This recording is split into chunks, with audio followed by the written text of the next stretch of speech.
Welcome to the Marketing Powers Podcast. I'm your host, Mkwemba Mangangu, and I'm joined by my co-host, Grace Gondwe. We're both marketing enthusiasts with a passion for sharing our knowledge and insights with you. This podcast is designed to equip our listeners with the information they need to excel at marketing in their different spaces. Our aim is to bring marketing home. With that said, let's delve into today's episode. Hi, Mkwemba. Hi, Grace. How are you doing? I am good. How are you doing? I'm fine, thank you. High energy. As usual. Always. Me, I'm dead. I'm dead. The week has won. I'm just like, let's move on. Yes, and coming from the person who's always like, you're about to check out already.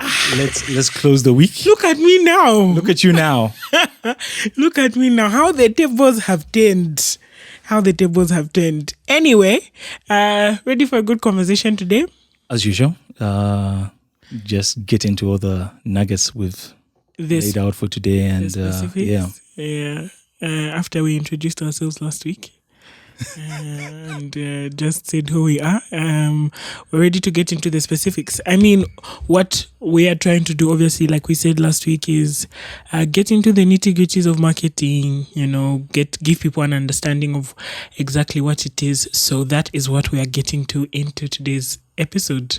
Yes. So we, obviously, in as much as we want to get into the conversation of marketing and everything that comes with it, we also realize we need to start at the base. Yeah. So what does our foundation look like now? Exactly. Because we are not going to make the assumption that everyone understands what marketing is. Exactly. And also coming from the perspective of some of our previous conversations, we've talked about how people perceive marketing.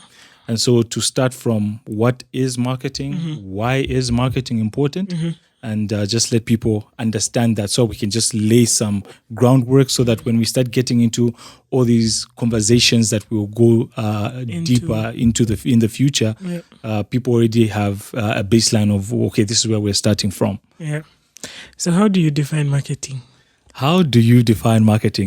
So we've decided to start off every podcast exactly, with that question. Yeah. So for all our guests that will come in the future, please take note and be ready to be asked this one particular question. So we want to know, how do you define marketing, and how did you get into the marketing space itself? So for me, I listened to something. Honestly, I can't remember who it was, but there's the way he put it. I might not say it word for word exactly, but I feel like it's stuck with me, and that's how I'd love to define marketing from now on, going forward. So he defines marketing as work that matters for people who care. It's the match between what we build and what the market will embrace. It's just, you said, was the drum roll supposed to be before that? What's the sound like? Mind blown. I think I would like for us to just talk about some of the specifics. Okay. Just break it down. I think there's 2 or 3 parts to that. Okay. Because I feel like that's a really, really good definition that captures a lot of what the essence of marketing is. Yes. So just that first part. Okay, so we'll start with the first part being marketing is work that matters. Right. Creating value. Yes. So the whole point is what value creation is happening in the space you're in right now. Okay, so we've already talked about how marketing is important, and this is what's bringing this out from this definition of marketing. Yes. The first part is we're doing work that actually matters. It has value. It's important. Yes. Yes. We go to our second part, which goes for people who care. And I feel like that's where we, at certain points, get it wrong. And where marketers sometimes, you have people pointing fingers at us for, overdoing things, or is it justified? Do certain people actually need these things? Is there value in this? Exactly. It's the conversation about market segmentation. Yes. Right? Who is your target audience? okay, you are creating this valuable work, but for whom are you creating this valuable work? And it's very, very important to identify who that is so that you don't waste resources creating things that then nobody wants at the end of the day. That's a really, really good one. Exactly. So hinging all on our value proposition, it has to have value. And I mean, bring it home, like even when we give certain examples, just to make it clear to certain people. If you say you're in a relationship, okay, any kind of your friends or you're actually dating someone. Romantic relationships are the examples that work. Just say romantic. Let's Those go. are the ones Romantic relationships. Examples Those are the that work, examples people like. the ones people remember. Yes. Okay, so you've got romantic relationships. It comes. It's Valentine's. You understand who your partner is, and because of that, you're going to go and get a gift that resonates with them. Yes. Okay, so I cannot go today and decide, okay, everyone sells teddy bears on Valentine's Day, and start from there and decide, you know what, I'm buying her a teddy bear for Valentine's Day. Yeah. She's going to my wife is going to look at me and go, I'm not what am I going to do? I'm not this into for me teddy or it's bears. for Okay. who is this for? Exactly. Who is this for? Are you sure it was for me? So at that point, we acknowledge that she's not going to see value in the gift she's received. Exactly. Okay, so, and that's where it goes back to you. Is the person you're doing it for going to see the value of what it is you're doing? Have you tried to ask them Exactly what it is that they want? Exactly. And that's the thing with marketing. Even when we go into a space, the first thing, obviously, we need to have a clear understanding of customers' needs and wants. Yeah. And well, in this case, being our romantic partners, Yes. and understanding, what is it that works for them and what is it that doesn't.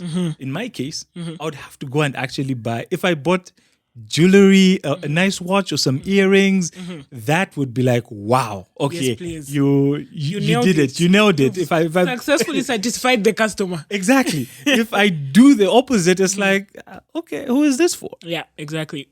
So that, I think that just now for us breaks down that definition of work that matters For people who care. Yes. Yes. And the last part? Then we go to, it's a match between what we will build and what the market will embrace. That's that profitability bit. Yes. Right? Yes, we're creating value. Yes, we know that there's people who care about the value that we're creating, but is there profitability? Right? When we create this service, when we create this product, is there somebody in the market who's willing to pay for this service? Because at the end of the day, it's about the ka-ching-ching. Exactly. You need to get something out of it, just like you said, especially depending on. Because even when we look at the model process of marketing, at the end of everything we do, we now need to capture value from our customers. It's a value exchange. Exactly. Yeah. Exactly. So at some point, we need to get something out of it because we need to keep our lights on. So now you look at the point of where we're talking about, does the market embrace what we are bringing? Providing it. And of course, depending on your definition, and when we say market, obviously it's not everyone. So this goes back to your earlier statement when you talked about segmentation. So who exactly how are we targeting? So that the people we're targeting becomes our market. Are we targeting women between 65 and 80 for a particular reason? That's our market, and that's who we hope will embrace what it is and bring value back to us as well, as a company. Yep. Yeah, that's a really, really good definition. That's a really good definition. I don't know if I have anything. No, I don't know. I don't. How do I follow that? How do I follow that? Right? Anyway, I'll try. Okay, please. For me, when somebody asks what it is, the most simple definition, I can't remember which textbook, honestly, that this definition is from, but it's not mine. It's not mine. Yes. I don't want to take credit for it. It's marketing is about identifying and satisfying customer needs profitably. Yes. Right? Yes. And really, it's just a mirror of what you were saying, right? Yes. Is sitting down and saying, what needs are there in the market? Before I go into that even more, I like that definition because it then brings the other dimensions of business as well. Yes. So when you talk about identifying the needs in the market, you're going into an entrepreneurial mind, right? You're thinking, what are the gaps in the market, right? What solutions can I bring to the gaps in the market? And how can I create value that then when we take to market will that gaps thing that you mentioned satisfy customer needs, right? So I'm not just coming up with something from the blues, I'm thinking about what needs are there. How can I meet those needs when I take them to market? Will there be anybody ready to pay, money? Will there be anybody ready to exchange value for this service that I'm providing? And ultimately, can we make a profit? So for me, that's at the most simple, what marketing is about. And I feel like that captures all of the different dimensions. Yes. Whatever conversation you decide to have, somehow is captured somewhere in that definition. All those things. Mm-hmm. So yes, anyway, and like you said, the importance of even just, if you go back to the marketing philosophy, everything we do in marketing essentially should have an outward in approach.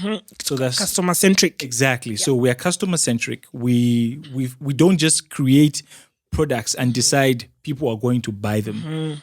We go outside first and find out what do people want. And once we have that answer, we come back and create the product that the customers will then buy because they want it. Yeah. Exactly. Yeah. Just a thought that I had, when you're talking about identifying what customer needs, and this is something that in conversations around marketing, sometimes it's like you people are creating products and it's like you're just getting people to spend money, and the element of demand creation and sometimes meeting needs that people don't even know they have. Yes. You know what I mean? Like, whether it's an experience or a product in itself, it requires sometimes out of the box thinking and, coming up with something that is like, oh, okay, I didn't even know that this is something that could have had value. Yes. Or something that could have made my life better. But it's, again, like I was saying, that entrepreneurial mind that then goes hand in hand with marketing and then, creates experiences and products for customers too. For customers, yes. Anyway, just like going back to the demand aspect of it as well. If you think of even different, say, airlines, multi-choice, for instance, you have different bouquets. So that comes also from the aspect of understanding what maybe the customers have said. And with that in mind, say, for instance, now I'd like to believe lots of people will pay for DSTV and will pay for a particular bouquet that is enough to just capture the soccer aspect of it. Yes. And because there's certain places, say maybe it's a bar or something like that, where I do not see why they would pay for a full bouquet. Yeah. Okay. They would then feel, okay, it's enough for me to just pay for sports because when people are drinking, they're not watching movies. No. They just sports. want to, yes, it's a sports vibe. And depending on the type of sport, obviously, if you're into the more elite, like Formula One type of sports, you're going to pay a higher package. And if you're just watching soccer, yes, you have a lower package. So there's a package for everyone depending on what works for you. Yeah. Yes. So that, at least we capture that aspect of satisfying the customer's needs in that vein. Yeah. So that's my definition of marketing. No, your definition is clear. And even before we go far, actually, there's a question you need to answer now. Okay. And I want to go into, how did you get into marketing in the first place? Yeah, that's a good one. That's a good one. So I think we mentioned last week that we were in university together. We were actually in the same class. Yes. And Mukumba was this annoying guy who, just used to make noise in class, and I was, this focused, serious student. Until he influenced me. So, I'm a young girl going to the Copperbelt University, applying for programs, and I get into this program at the Copperbelt University in the Faculty of Business, and it's foundation years. So really, when I was going to CBU, I applied to go and do business administration. Okay. Right? Okay. I came to CBU wanting to get a degree in business administration, and went into it and got into the mix of it and discovered, you remember how the program was? Yes. The foundation years, it was the business administration guys, the marketing guys, and the accounting guys, right? So we were, it was basically like non-quota for the University of Zambia. The way the University of Zambia have non-quota, but it was for like those 3 business programs. So we did those first 2 years, and we had like foundation courses, and marketing was one of the foundation courses. Principles of marketing was one of the foundation courses that we did, I think, at second year. And so I did my first year, did my second year, and I did that course, and really just fell in love with the concept of marketing and all of that, all of what it entailed. And I remember having a conversation with my mother at the end of the year and just being like, you know what, I've been doing this course and I feel like this is what I want to spend, the rest of my academic career, quote unquote, and even my life doing, because it just, just doing the module and seeing what it was about just kind of caught my attention. And essentially, what really got me about it is how dynamic it is, right? Marketing is a very, very dynamic space. I think we touched on this last week. There's hardly any space in business, at least where you go, where you won't need some principle or another of marketing to be applied. Yes. You're selling, that's marketing. You're advertising, that's marketing. All of these different things, that go on in business, there is some element of marketing that is required. Yes. So it was really going to university and doing that foundation, marketing module that made me think, hey, maybe this is something that I can, it aligned with kind of my personality, my interests. And I hated math. Okay. It just so happened that the marketing stream had fewer math courses. Yes. So I was like, you know what? I don't want to do any more math. And I like this. So let me go this way. So really, that's my story of how I ended up. That's how your journey started. Yeah. So you decided while at university that this is what you're going to do. This is what I wanted to do. Okay. Yeah. Interesting. Well, on the flip side, I would like to think of myself as from my early stages in life, being somewhat entrepreneurial. Mm-hmm. Yes. So if I had an opportunity, I would buy plastics and I'd make ice blocks. Yeah.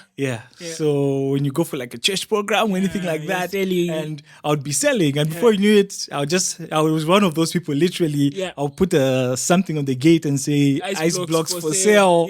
And have people knocking, and eventually you're like, okay, this is happening. Fine, good. So it that's something that stuck with me. For a while, and so I would do it every opportunity I get. When going to school, I would. Anyway, let's just you can call me naughty or you can call me jacked up. Let's say jacked up for the purposes of this conversation. Let's call you street smart. Let's go with that. Yes. So I would go to the market, right?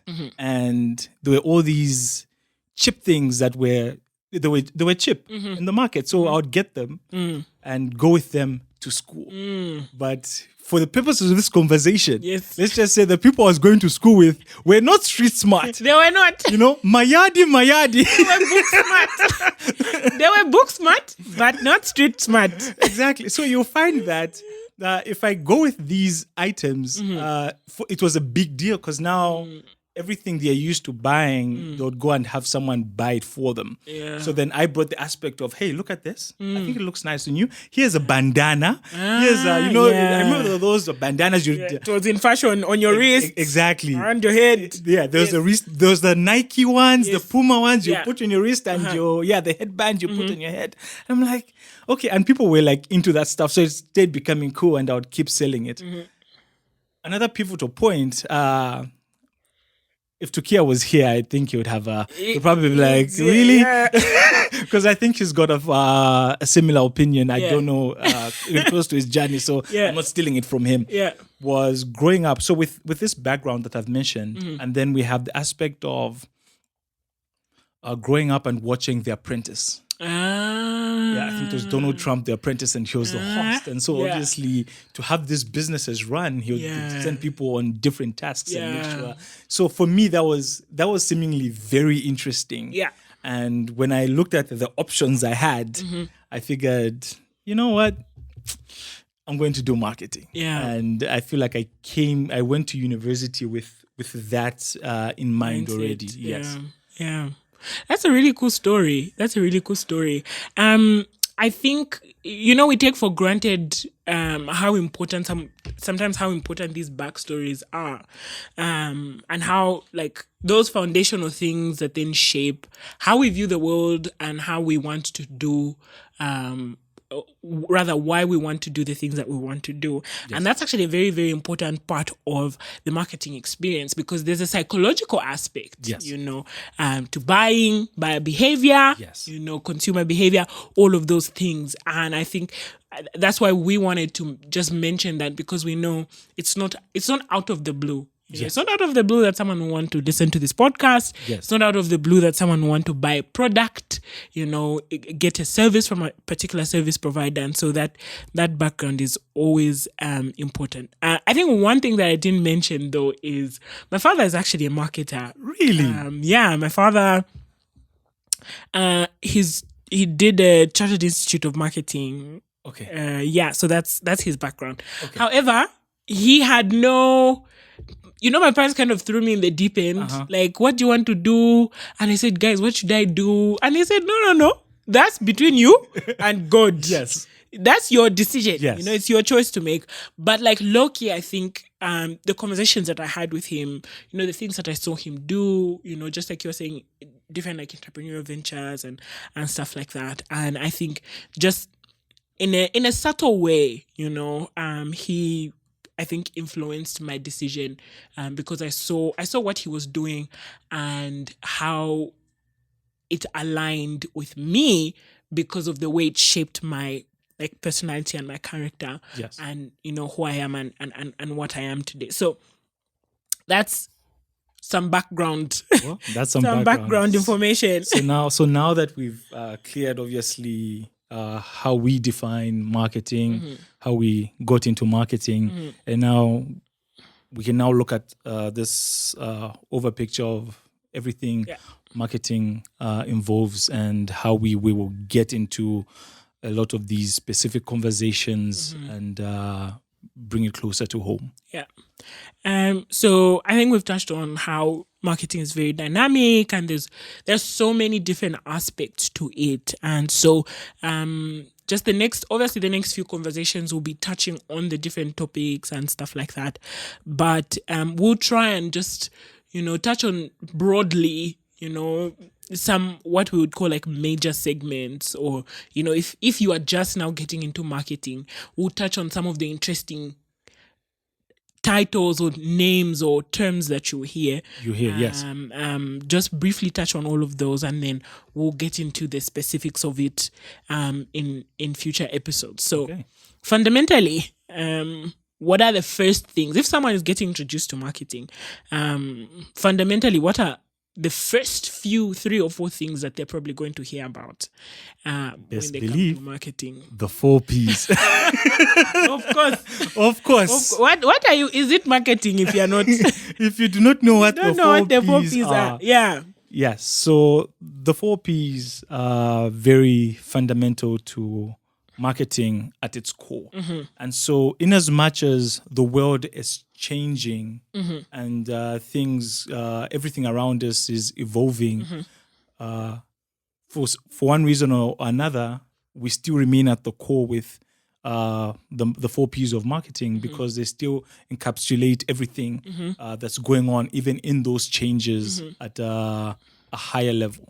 So what are these 4 Ps?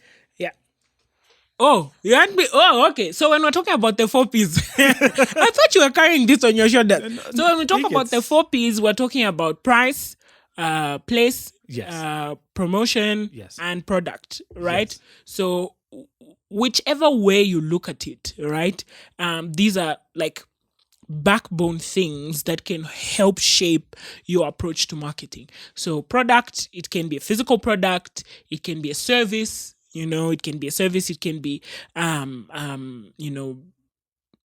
consulting services, health services that you're providing. It can be if you're selling water, if you're selling clothing, that's your product. Your place is it can be the where for the service, right? Where you're providing the service from. It can be, if it's a physical product, how you're making that product available. What are the access points that customers and clients, where they can get your product from. Exactly. So the whole, even just distribution and everything involved. Funny enough, when the 4Ps was first proposed in 1960 by an individual called Jerome McCarthy. Yes. The academic is now just... The academic is coming out.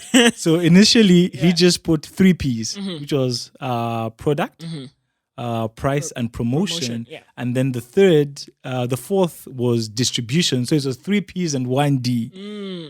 And at some point, it was now changed to place, make it 4 Ps, which was obviously, as we know it, popularized by the father of modern marketing, Philip Kotler. Mukwemba's bestie. You know what? I think when we need to make a tally for how many times Mukwemba mentions Philip Kotler in this episode. Every time Mukwemba shouts out to Philip Kotler, we should have a jar, and he should put some money in the jar, because the shout outs. Too much. So, anyway, so we have put out, you've talked about the price? Yes. We've talked about place.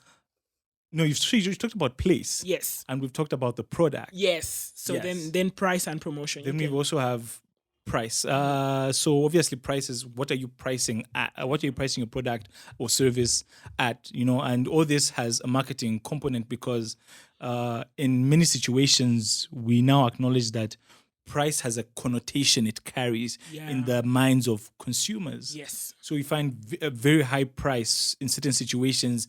You have people, automatically there's an expectation that builds up in the minds of consumers, saying whatever this is high quality based off the price. Based off the price, and that's why you need to understand the pricing dynamic, the economical aspect of it, and basically everything that's going on also from the consumer's perspective. Yes. Because if you just price it, you end up without actually understanding what's going on and where people's minds are at. You have people who can stop coming to your establishment, and that's one of the problems we have in Zambia. You find someone who come in, what's the price? Okay, I'll be coming. I'll be back. Nibwela. Let me go and withdraw. And that's how they went. How they went, yeah. So I feel like it's important that we have that understanding of, what is price and how are we doing it. And unfortunately, in most companies today, pricing you find that it's done by the finance departments, and it's not done in conjunction with the marketers. Yeah. So you find the marketing department is left out of the price, the pricing component of it, which I feel should be revised, and very few people look at it from that aspect. Yeah. And something, we should, obviously going forward, a lot of institutions should be able to look into. Yeah, it shouldn't be done arbitrarily. I think another aspect when you talk about price is, and I think we'll touch on this a little bit the next thing I think we're going to touch on is branding. But price has like you said, there are feelings that it evokes, right? And it can be, it should go hand in hand with your target marketing when you're creating your target marketing and doing your marketing segmentation, right? Like you gave the example of MultiChoice, right? They have different brackets, different offerings. Price is something that can be used to communicate exclusivity and just that premiumness, Yes. right, in a product, right? So if you are looking at a certain bracket of individuals, a certain tax bracket, Yes, of course. of individuals, right? Sometimes they just won't buy a product if it's at a certain price point. Yes. Because there's something that they're wanting to communicate about themselves as people. Yes. That buying something at a certain price point does not correlate with. Yes. So price is a very very important part of marketing strategy, and it's very, very important to consider. And obviously you have to factor in cost of production and profitability and all of that. But it's very, very important to do it hand in hand, like you said, with your marketing department, because there's a way that there's some psychological cues Yes. that it communicates that they have to align with your target market, and they have to be aligned with your market segmentation strategy. Okay. Yeah. Yeah, and that's very clear. Then we have promotion, which at this point is the heart of what everyone, I'd like to believe, knows marketing from. It's like that's what is at the forefront of a lot of times. Yes, of what marketing is for a lot of people. Because now this is talking about the communications we receive, the messaging, and everything of that nature, the advertising. Yes. Yes. Yes, and as a woman, it's a lot of the sales strategies, the buy one get one free, the 30% discount, and we are the ones who are known to you. We are the ones who are known to be captured by those strategies and techniques. Well, going back to your example of romantic relationships, those are the promotional strategies. Yes. These individuals are coming with. The promotional strategies that they create, and it's very interesting. I mean, when you look at promotion, there are actually products and services that are. A lot of times the buyer and the consumer are two different people. Yes. The buyer and the consumer are two different people. And as a marketer, those are things that you need to factor in. Yes. You know what I mean? I like going to East Parkmore. East Parkmore is like the best mall in Lusaka, if you ask me. I hope they hear this. Wouldn't mind your sponsorship. Please, East Park management, if you are listening to this. So I like the vibes. All right, at East Parkmore. So there's a man he's a vendor, right? And he sells toys. Okay, he sells toys, and he'll come into the store and he'll have his little bag and these little gadgets for kids to play with. Okay. And he will identify somebody who's at the mall with the child, and he'll just, walk past, and be like, "Hi, baby," and shows the kid the toy, and he's engaging with the child. Yes. And when the child is hooked, then he says, "Tell mommy you want the toy." Right? Yes. And ultimately, that's a very interesting promotional strategy. The ethics of it, the rightness of it, we can question those. But from a promotions perspective, that child is probably going to throw a tantrum if that toy isn't bought. Exactly. And you're almost assured of the sale. Exactly. You know because now we have a child who's hooked. Yes. So you have the aspect of, and that's another understanding that people need to get into. When you have your message, who is it intended for? Exactly. At the heart of it, the truth is, kids' toys need to be advertised in such a way that it captures the buyer, because the children are not going to buy, and the chances are will not listen to that message unless, like the example you gave, where you've got a one-to-one situation. Yeah, exactly. So that's the target audience, obviously, is the parents. Yes. But in the case where they are there, yes, you target it at the, if you can. Yeah. Like you said, and obviously going back to like the ethics, the right setting, and not a situation where you're now just being a creep following kids around. So we have that aspect, but from a promotional perspective, that works, and they make the sale. Yes, he's onto something. And just like you say, it's not like they do it in isolation. They're doing it right in front of the parents. Yes. I think another good example with that is look at baby products. Yes. Right? I think that's a good example of how advertising is done. It's for the baby, but the baby is not looking at those adverts. No, never. Right? Those adverts are targeted towards the parents. Yes. Right? It's evoking feelings of, the care that you want to show to your child, Yes. right? So when you look at Huggies adverts, when you look at adverts for Johnson and Johnson's, you look at, all of these different producers of baby products. Yes. The advertising, the product is for children, Yes. but the advertising, the promotional strategy is directed at the buyer, who is the parent. So ultimately, the point of bringing, these principles up is the 4 Ps, form the main framework of your strategy as a marketer, right? You understand who your audience is, you understand your product, you understand what the consumer needs, and then you bring these two together in different quantities, right? With different specific elements, and that will kind of form your marketing strategy. Yes. So Any obviously, last comments on that? Even just like from that, obviously, I know you're about to get into this with the number of things that we build up on promotional wise when we go into content marketing as a form of promotions as well. And this is why we go back to marketing being so dynamic. And Yes. like we've heard, unfortunately, if you do not like change and learning, marketing is not the right place for you, because you. Yeah. you need to constantly be evolving with everything that's happening in the environment. Yeah. So we have, or in terms of user-generated content, we've got our content marketing. Yes.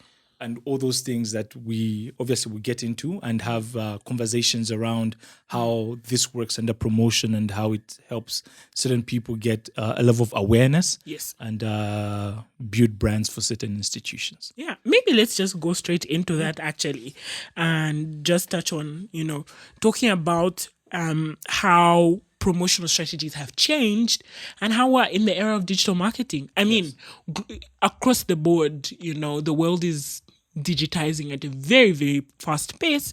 Technology is taking over so much of what we do, and technology is taking over marketing at a very, very unprecedented rate. So much so that now, marketing promotion is almost synonymous with social media marketing. And, you have to almost remind people that, in the Zambian context, for instance, not everybody has the smartphone, not everybody has access to these digital platforms. But digital marketing is, really, really changing the game. Any comments on that? Well, just like you've said, we're here to change. It's changing the game, and things are constantly being added on. And so you'll find that even to the aspect of promotional strategies, you're thinking, how is AI contributing? Because the other aspect of it now, we're also looking at what is the future of marketing. Okay, so we have our AR and VR.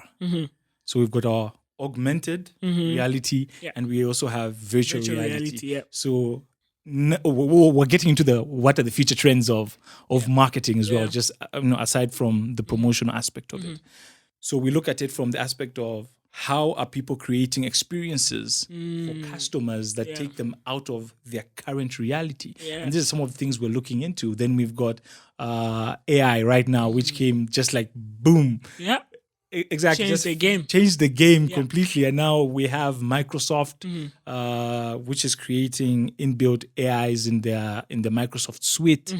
We've seen the changes that are going on and the people they've hired and how they acquired ChatGPT. Yeah. So these are all things that we are looking into. Which voice search is also about to be a future trend for marketing that people need to look out for. Yeah. That's very important. Yeah. We are I think I should say this. You actually use ChatGPT quite a lot. Okay. But Mukwemba uses ChatGPT more than me.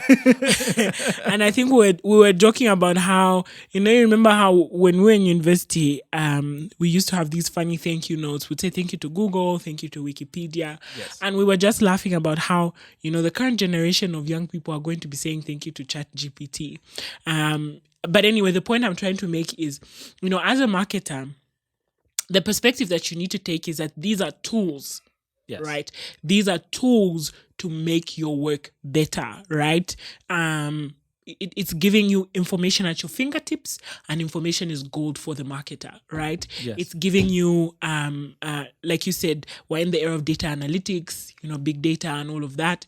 Information is gold, marketing research, is a very, very big part of marketing. And, data analytics and, getting that information that way is a very, very important tool, that can help, build your perspective of what consumers want. And really that's how Facebook is making their money, through, analytics and monitoring, what are consumers wanting to consume more on social media platforms. And, that approach can be harnessed for the marketer to then understand, what their consumers want, how can they design their products, to meet the needs of consumers. So social media platforms, digital platforms, AI, etc., all of these are tools that can enhance your work, and make you better as a marketer. And now that you've mentioned like big data analytics, we need to get into that. Yes. Not today. Yeah, Stay tuned for the episodes to come. Some future episodes. And we can talk about how, just like you mentioned, like the metaverse is using data analytics, and also go into like big companies such as Netflix. Yes. And how they're using data analytics and how it's working for them. Yeah. Yes. Yeah. Those are some interesting conversations to have, and some of the future conversations we'll have as well. Having touched on future trends, yes. Having touched on future trends, I think we can wrap up this conversation. Any last words? Yes. So obviously, we're going to end with, because the reason for especially this episode is us talking about marketing and how dynamic it is. We need people to understand that it is a highly valuable tool that helps us create brand awareness, that helps us send messages to communicate a company's values and build trust with clients. Yes.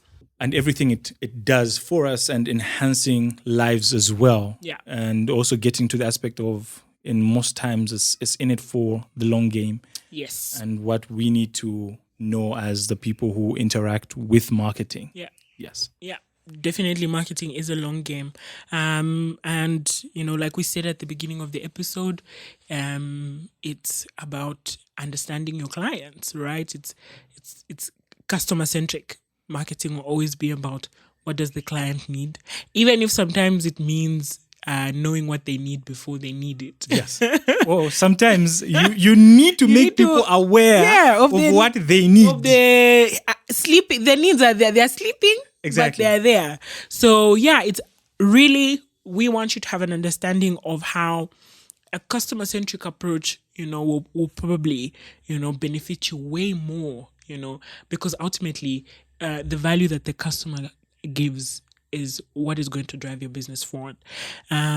Good conversation. Good conversation as always. Well, I'm happy we get to do this and get to speak on something we love so much. Yeah. So we will have so much more coming. So we'll see you in the next episode, and can't wait to discuss what we are discussing. It's like a secret. Just like tune in and find out. Yes, and keep your finger on the marketing pulse. We hope that you have enjoyed today's episode just as much as we have. Till next time, remember to keep your finger on the marketing pulse.